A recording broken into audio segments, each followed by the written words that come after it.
I started this project with a gold frame.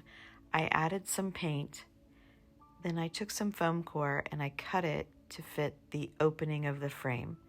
I then found a vintage tea towel for texture and I pressed that onto the foam core to make my background. I cut it down and folded the edges in and smoothed it all out. Then I hot glued it into my frame. I then started choosing lace, old vintage handmade lace, and started using spray adhesive like Super 77 and hot glue to attach it. Then I started adding old jewelry. I just went through my stash and you cut off anything off of the jewelry that you don't want, like the clasp of a necklace or the pin part of a brooch. Then as the project goes along, I keep adding lace and I keep adding jewelry. As I add the lace, I do more spray adhesive, tack it where it's needed, and I take little strips like this and I just pinch it together to create almost a little skirt. And then again, I'm adding more jewelry. That's the fun part.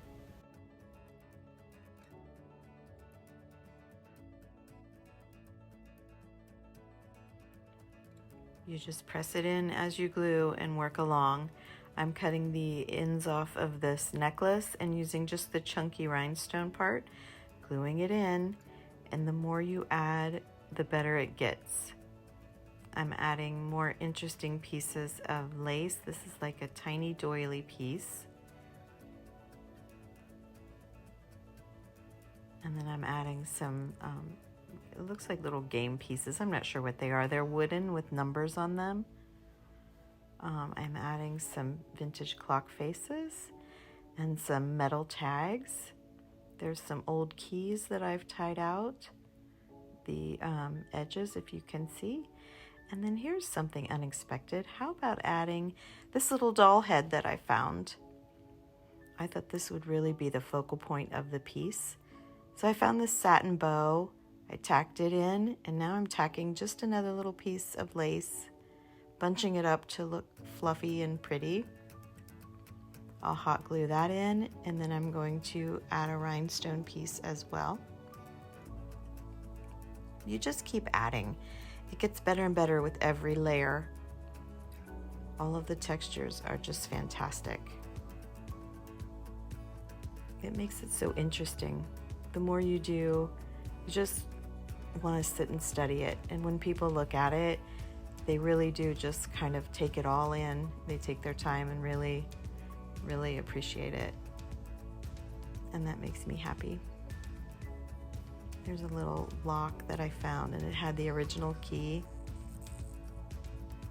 There I'm bunching up some more. That's a great little tip though. I've done that 3 times now in this video. Bunch up those long flat pieces. And then just fluff them out. There I'm cutting the back of the pin. I'm going to add that to the top of the lace where I bunched it.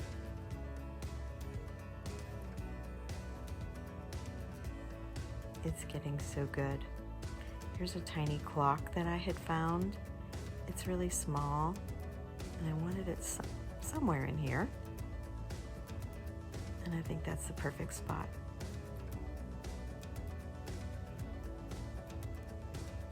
The glue won't hurt any of these pieces. You can easily pop it off and take the glue off of the metal. Hot glue doesn't stick that great to metal. So it'll be fine. And here you go. Here's my finished project. Oh my gosh, I could not love it more. Isn't it pretty? It's so different. Gosh, I hope you guys make one for yourselves.